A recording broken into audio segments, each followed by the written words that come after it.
Chers auditeurs, je vous souhaite la bienvenue à votre rendez-vous musical Appassionato sur Radio Judaïka 90.2 FM, que vous pouvez également suivre en streaming sur notre site radiojudaïka.be.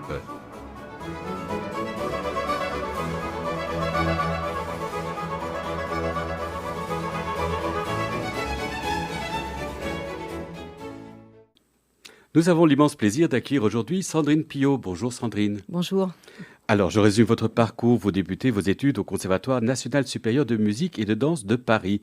Au départ, rien ne vous prédestine à une carrière de chanteuse baroque puisque c'est la harpe moderne que vous apprenez. Votre rencontre avec William Christie et Christophe Rousset va complètement bouleverser vos plans. En peu d'années, vous devenez la soprano de l'Hexagone. Très vite, vous élargissez votre répertoire en abordant les grands rôles beaux-artiens dans lesquels vous excellez, ainsi que les répertoires des 19e et 20e siècles, comme Nannetta du Falstaff de Verdi, Sophie de Werther de Massenet, Sœur Constance du Dialogue des Carmélites, mais aussi Le Songe d'une nuit d'été de Britten ou Péléas et Mélisande de Claude Debussy. Vous vous consacrez également au lead et à la mélodie. Grâce à votre label Alpha Classique, vous avez l'opportunité de publier de nombreux albums qui sont auréolés de prix prestigieux. En 2006, la République française vous élève au rang de chevalier de l'Ordre des Arts et des Lettres. Et en 2009, vous êtes élu artiste lyrique de l'année aux Victoires de la musique. Je vous propose de débuter notre entretien par l'air Desterio del Empiadite, tiré de La Medici di Gaolo de Georg Friedrich Handel. Notre invitée, la soprano Sandrine Piot, est entourée de l'ensemble Les Paladins dirigé par Jérôme Correas.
Destello dell'Olimpiadite, tiré de l'Amadigi di Gaolo de Georg Friedrich Handel, notre invitée Sandrine Piot était entourée de l'ensemble Les Paladins, dirigé par Jérôme Correas.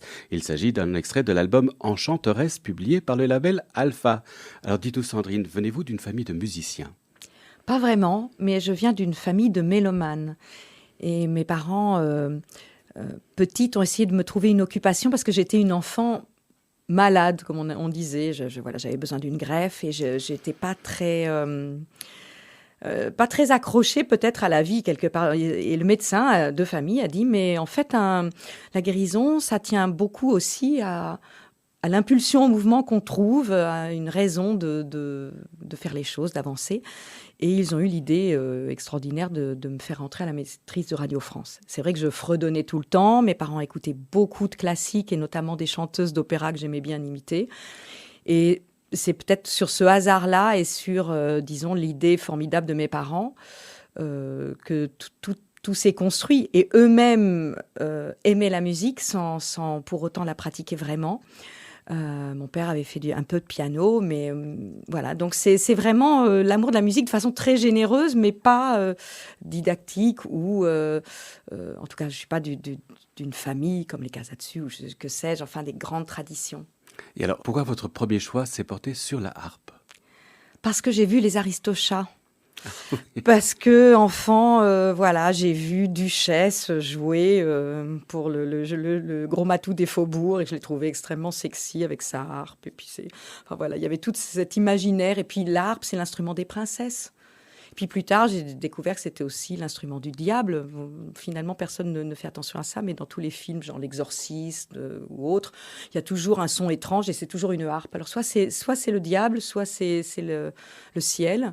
Et j'aime bien cet instrument dont le son est très étrange, très particulier. Et je crois que c'est ça qui m'a fascinée plus que le répertoire d'ailleurs à la base. Et alors, c'est à la maîtrise de Radio France que vous avez découvert votre voix? Alors, à la maîtrise de Radio France, j'ai découvert le monde de l'opéra. Je me souviens surtout de cette façon dont la poussière tournoie dans les projecteurs. J'aimais cette ambiance des vieux couloirs de l'Opéra Garnier où en tant qu'enfant, j'ai quand même chanté dans la bohème avec Mirella Freni et Placido Domingo, des gens comme ça.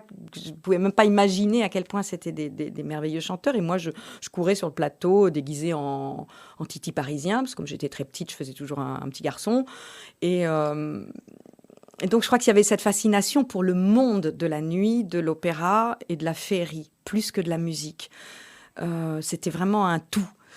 Et puis, plus tard, je dirais que le plaisir de la vocalité que j'ai pu découvrir une fois que je suis devenue chanteuse, grâce effectivement à William Christie, qui m'a dit « Si tu laisses tomber ta harpe, je ferai de toi une chanteuse », j'ai un peu hésité, mais une fois que cette démarche-là s'est mise en route, j'ai découvert aussi le plaisir purement physique d'être chanteur et de chanter et d'aimer aussi un répertoire parce qu'on aime le faire, parfois aussi d'aimer un répertoire malgré la difficulté de le faire, comme Bach qui n'est pas vocal. Enfin, tous ces frottements, je les ai découverts après et c'est ça qui était très intéressant de se situer ensuite en tant que chanteuse par rapport à la musique. Ce qui est encore différent, je dirais. Ce sont deux phénomènes qui se rencontrent, mais finalement, on peut être...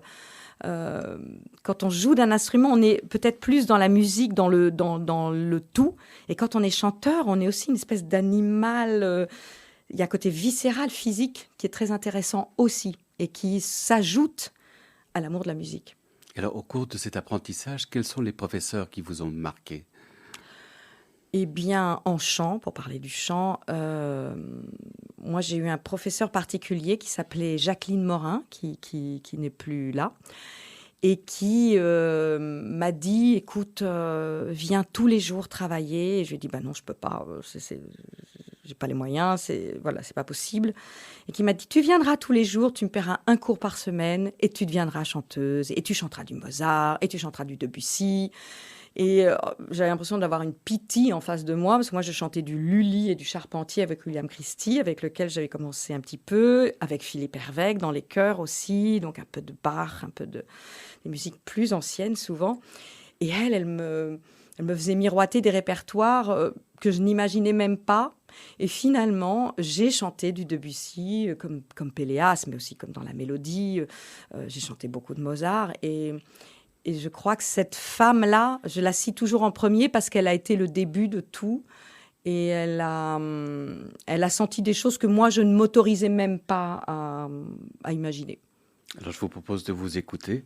Voici Im Abendrot, extrait des 4 derniers leaders de Richard Strauss. Donc, notre invitée, Sandrine Piot, est entourée de l'orchestre Victor Hugo, dirigé par Jean-François Verdier.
Im Abendrot, extrait des 4 derniers leaders de Richard Strauss, notre invitée Sandrine Piot était entourée de l'orchestre Victor Hugo dirigé par Jean-François Verdier.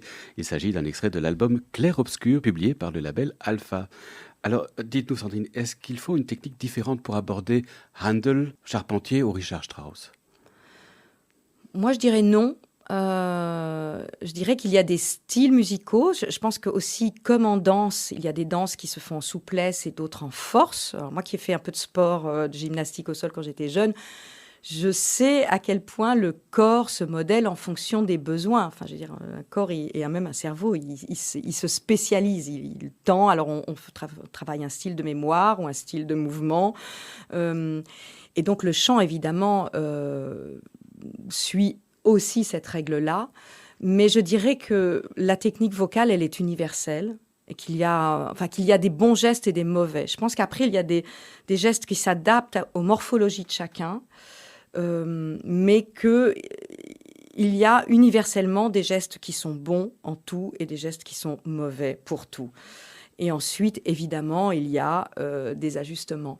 Quand on chante Strauss, on n'a pas besoin de chercher le legato parce qu'il existe tellement dans la ligne que c'est sur autre chose qu'on va travailler, sur le texte ou que sais-je. Quand on est dans le baroque, on est souvent déjà dans la rhétorique du texte. Et donc, on doit chercher un legato qui est moins évident, par exemple, dans la musique française. Dans la musique italienne ou dans Handel, c'est quand même déjà plus vocal. Handel, c'est un petit peu le bel canto du baroque. Donc, je pense qu'il y a toujours des passerelles et que c'est surtout un travail après aussi de penser, de savoir quelle est la spécificité de chaque musique et de peut-être ne pas emphatiser ce qui est déjà la caractéristique de cette musique. C'est-à-dire que si, en musique française, vous avez tendance à ne pas exploiter le legato, ça va rendre cette musique encore plus hachée. Il faut toujours aller, je trouve, contre l'évidence, en tout cas. Donc, chercher le legato dans certaines musiques baroques, certaines, hein, certaines en ont terriblement, et puis chercher d'autres choses, peut-être des couleurs aussi très marquées dans des musiques qui sont plus capiteuses, et on a tendance à d'emblée aller vers un son qui fait du bien, mais qui peut être aussi varié. Et ça, l'expérience du baroque peut servir pour Strauss, et je pense que évidemment, chanter du Strauss peut être excellent pour chanter du Rameau. Ah oui, tout à fait. Ah oui, ok. Ah oui, moi je pense que ce sont vraiment des barrières qu'il ne faut pas s'imposer, parce que chaque musique se nourrit d'une autre. Et puis regardez, en musique française, quand on va de Péléas, enfin de Lully à Péléas, pour le coup, il y a un vrai lien dans la façon monosyllabique de décliner un texte. Péléas, c'est un grand récitatif. Et pour autant, beaucoup de gens vont se dire jamais quelqu'un qui chante du Lully chantera Péléas, ou le contraire. Et je pense que si on y réfléchit bien, ça n'est pas si différent que ça. Après, évidemment, il faut étudier le style, ce qui se faisait dans chaque époque, mais je pense qu'il y a plus de liens que de fractures. Alors, les chanteurs parlent souvent du fait que leur voix change avec le temps. Comment est-ce que votre voix évolue? Elle subit la pesanteur, je pense, comme nous tous en général. Je monte moins, je descends plus. Ça, c'est pour le côté très technique. Après, je sais pas si c'est une chance ou pas, mais je n'ai pas une voix qui change énormément.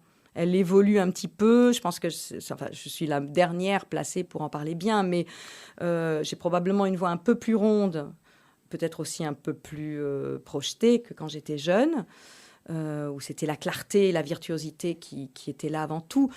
Après, je n'ai pas changé radicalement, je pense, de texture de voix, comme je n'ai pas changé radicalement physiquement. J'ai vieilli, mais j'ai pas pris 15 kilos. Enfin, ça dépend vraiment des gens, des vies, des parcours, des morphologies. Mais par exemple, vous abordiez Strauss il y a 15-20 ans ou c'est... Alors non, mais ça justement, c'est parce qu'au niveau du cerveau, j'avais bien intégré le fait, qui à mon avis est faux finalement, que ça ne serait pas pour moi.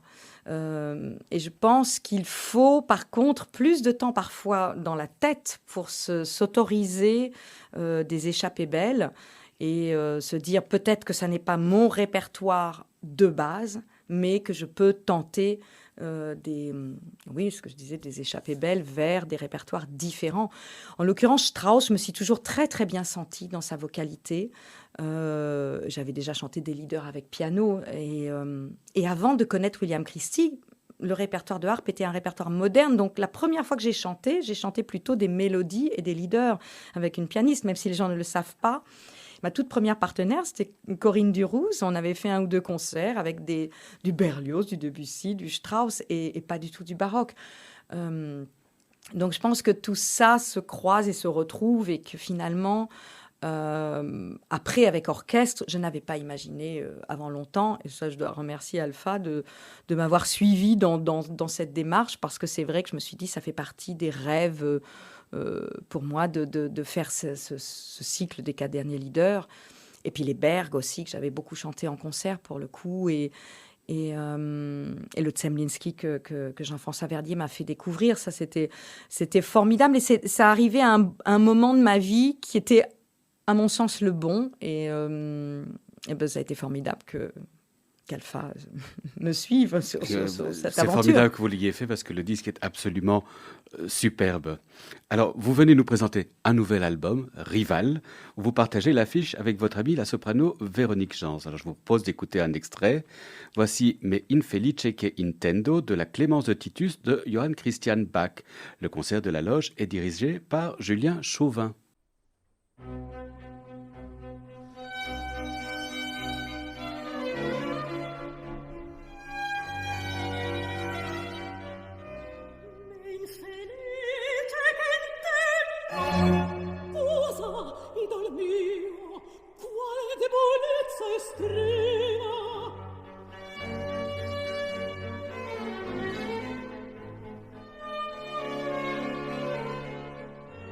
Ma che far detto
Vous êtes sur Radio Judaïka et vous écoutez Appassionato, votre rendez-vous musical mais infelice che intendo de la Clémence de Titus de Johann Christian Bach, un duo interprété par notre invitée Sandrine Pillot et Véronique Jans. Le concert de la loge était dirigé par Julien Chauvin. Il s'agit d'un extrait de l'album Rival que publie ce mois-ci le label Alpha. Sandrine, depuis quand connaissez-vous Véronique Jans ? Eh bien, depuis la nuit des temps, enfin, en fait, à peu près depuis que je connais William Christie, donc je dirais, si on veut vraiment parler de date, pas obligé. Autour de 87. Voilà, non mais toute une vie. Alors après, voilà, j'en tire une certaine fierté. Maintenant, je commence à pouvoir être la mère de tous mes partenaires sur scène, ou presque. Donc, non, mais blague à part, on se connaît depuis très très longtemps. Et c'est peut-être ça aussi qui donne à ce disque... enfin, je l'espère, aussi un sens. C'est pas juste une opération marketing, on met deux chanteuses et puis je pense qu'on a un vrai parcours commun, que Véronique Jans aussi est venue au chant par le baroque et que l'empreinte et le type de travail qu'on fait avec... entre autres des gens comme William Christie ou Christophe Rousset que vous citiez, et ses héritiers comme Jérôme Correas, parce que ça aussi, ce disque existe parce que tout est parti de là et qu'on s'est tous connus à ce moment-là. C'est une appartenance à une sorte de tribu. C'est très étrange parce que finalement, on peut ne pas se voir pendant 10 ans et on se retrouve et tous les réflexes communs qu'on a acquis pendant ces années-là réapparaissent. Et ce qui est formidable avec Véronique Jans, au-delà du fait que j'ai une admiration sans borne pour la personne, pour la voix, elle a cette espèce de stature, de grande dame, cette grande voix, tout ce que je ne suis pas, voilà, elle bouge pas, elle est digne, moi je virevole dans tous les sens, enfin, donc je suis très fascinée parce on est très différentes et en même temps, sans se regarder, sans discuter, on attaque et on est ensemble. Et ça fait partie, tous les musiciens aussi de musique de chambre vous le diront, de temps en temps, on sent une connivence et qui se passe de tout, des mots, des explications. Et c'est voilà, et c'est un bonheur. Et c'est vrai que dans ce disque, il y a des moments, même avec nos voix très différentes, où dans des bouts de duo, ça peut presque se confondre dans je crois, le dernier, je ne sais plus si c'est... d'Adrac. On croise nos voix, elles passent au-dessus, je passe en dessous, et puis finalement, on ne sait plus qui est qui. Et je pense que ça symbolise bien, finalement, tout ce cheminement qu'on a eu. On a d'abord chanté ensemble, avec des gens, à créer un son avec des voisins, et jamais tout seul, à savoir ce qui se passait autour de nous. Ensuite, d'être parti un peu sur les routes de façon plus solistique, de façon plus aussi solitaire parfois, et d'avoir le plaisir de retrouver cet esprit de troupe, là, même à deux. Et on parlait de Julien Chauvin, qui est aussi un peu d'un sérail d'instruments d'époque. Il y a ce côté famille. On construit les programmes ensemble. Il dirige du violon, donc il faut que tout le monde soit très à l'écoute. Et pareil pour Jérôme Correas, il y avait ce côté complètement... oui, famille, et avec, il peut y avoir des déchirures dans les familles, mais quand même, c'est toujours un luxe de retrouver des gens avec qui on a partagé tout un pan de notre construction et de notre histoire. Et c'est le cas avec Véronique. Donc, on était très, très, très heureuse de se retrouver autour de ce programme. Et je remercie aussi, au passage, le Centre de musique baroque de Versailles, parce que sans Benoît Dratwicki, on n'aurait pas trouvé ce répertoire. C'est lui qui nous a fait connaître ces choses très, très peu connues. Oui, il y a des choses, il y a des compositeurs qui me sont tout à fait Et inconnus. oui, qu'il faut redécouvrir. Évidemment, on a mis quelques hits, des Gluck, etc. Mais avec en miroir, justement, tous ces compositeurs qui ont parfois injustement disparu. Alors, qui étaient Mesdames Dugazon et Saint-Hubert? Alors, Saint-Huberti, Saint-Huberti, hein. Madame Saint-Huberti, c'était une noble. Alors, c'est Véronique Jans qui chante Saint-Huberti. Et elle avait une grande voix qu'elle a utilisée de façon très violente. Elle a beaucoup tiré vers l'aigu, vers le dramatique. Elle était aussi très romanesque.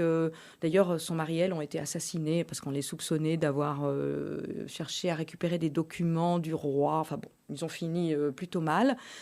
Et Saint-Huberti, c'était une grande tragédienne qui s'est un peu brûlé les ailes, qui a fait ce que ne fait pas Véronique Jans, qui est une vraie tragédienne, mais qui a une longévité. Et Saint-Huberti, c'est un peu... elle s'est consumée sur place. Elle faisait partie de ces grandes figures flamboyantes. Et la Dugazon, ce qui est très étrange, c'est que maintenant, une soprano Dugazon, ça serait une Véronique Jans, c'est-à-dire une soprano un peu centrale. Mais il faut savoir que la Dugazon, elle, a eu une carrière très longue. Elle a commencé comme jeune virevoltante, justement, voix légère, virtuosité. Et puis, elle était très comédienne aussi. Et après, elle a évolué, elle a perdu ses moyens et elle a fini probablement avec un ambitus très, très, très réduit, en déclamant plus les choses. Et comme elle était très comédienne, elle pouvait continuer à défendre des rôles un peu bouffes, de mère, très centraux. Et maintenant, c'est ce qu'on appelle une soprano Dugazon. Finalement, c'est une soprano centrale. Mais il faut savoir qu'elle n'était pas ça. Elle a été ça, mais elle a eu d'autres carrières avant. Et elle, pour le coup, a une carrière très longue et une vraie évolution dans le temps. Parce qu'elle n'a jamais forcé sa voix. Elle était sur des moyens qui étaient probablement beaucoup plus limités. Et elle a su faire évoluer cette souplesse jusqu'à sa maturité. Donc elles ont des parcours très, très divers. Et ce qui nous intéressait, c'était de rencontrer, de provoquer cette fausse battle, puisqu'elles ne se sont probablement jamais fréquentées. Mais on pouvait imaginer qu'elles tenaient chacune l'une l'opéra dramatique, l'autre le côté plus opéra comique, et que quelque part, elles avaient une vraie rivalité d'ego, parce que chacune dans leur partie voulait être des primadonnas. Donc on a imaginé ça, et voilà. Et je dois dire que cette fausse battle était surtout l'occasion de provoquer une nouvelle vraie rencontre avec Véronique. C'était évidemment un prétexte. L'album est extrêmement jouissif. Je vous propose d'en écouter un autre extrait, Aux divinités tutélaires, tiré de Fanny Morna ou l'Écossaise de Louis-Luc Loiseau de Persuis. Le concert de la Loge est dirigé par Julien Chauvin.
moi dans les fers.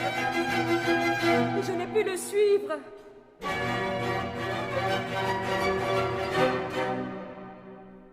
Rien n'a pu désarmer la rigueur de mon père.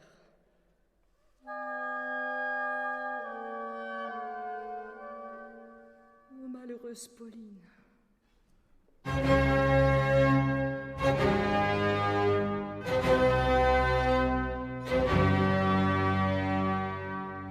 Ce jour qui devait être si doux pour moi.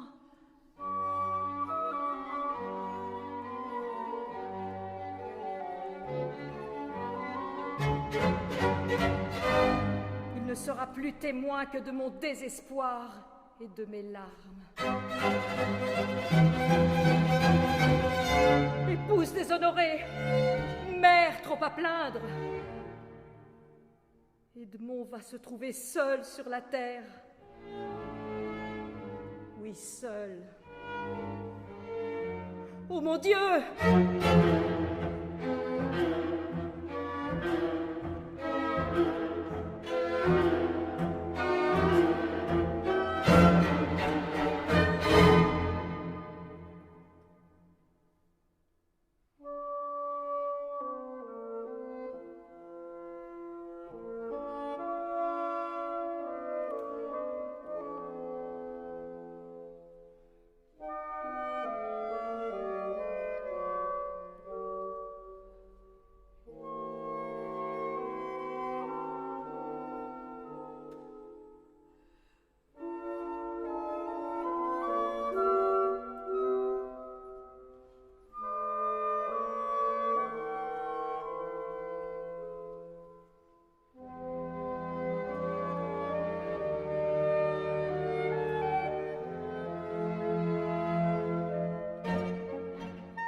Ô divinité tutélaire tirée de Fanny Morna ou l'Écossaise de Louis-Luc Loiseau de Persuis par notre invitée Sandrine Piot. Le concert de la Loge était dirigé par Julien Chauvin.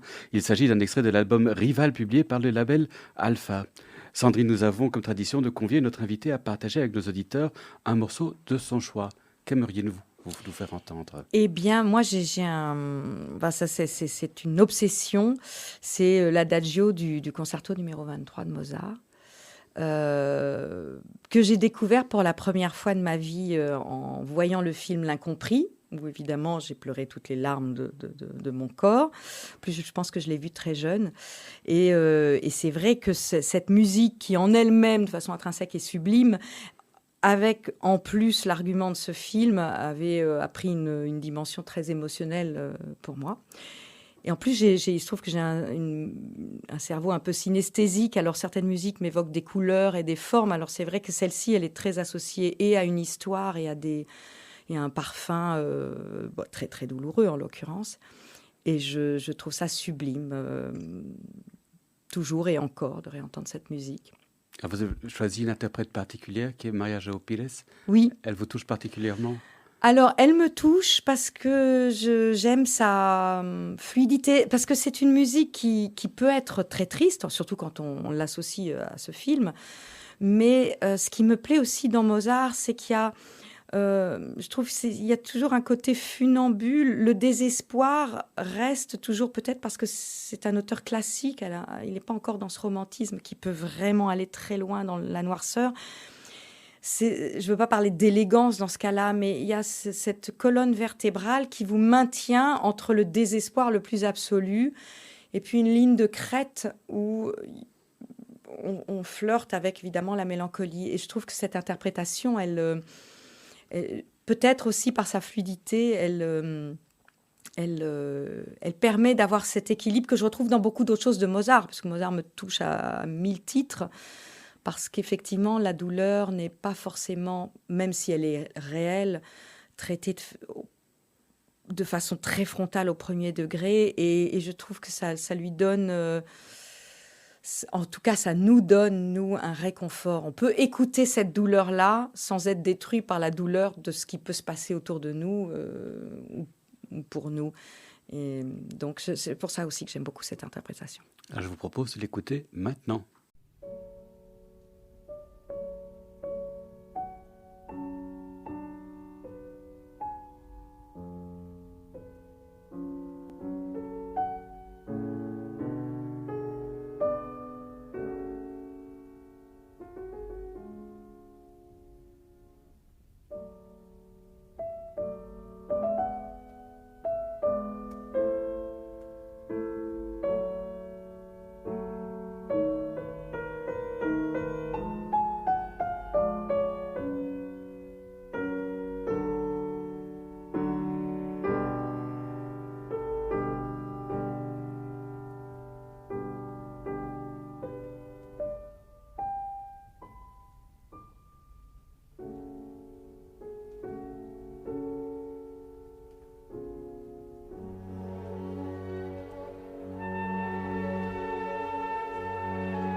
Nous venons d'écouter l'Adagio du concerto en la majeure Köchel 488 de Mozart par Maria João Pires. L'orchestre de la Fondation Gulbenkian était dirigé par Theodor Gülschbauer.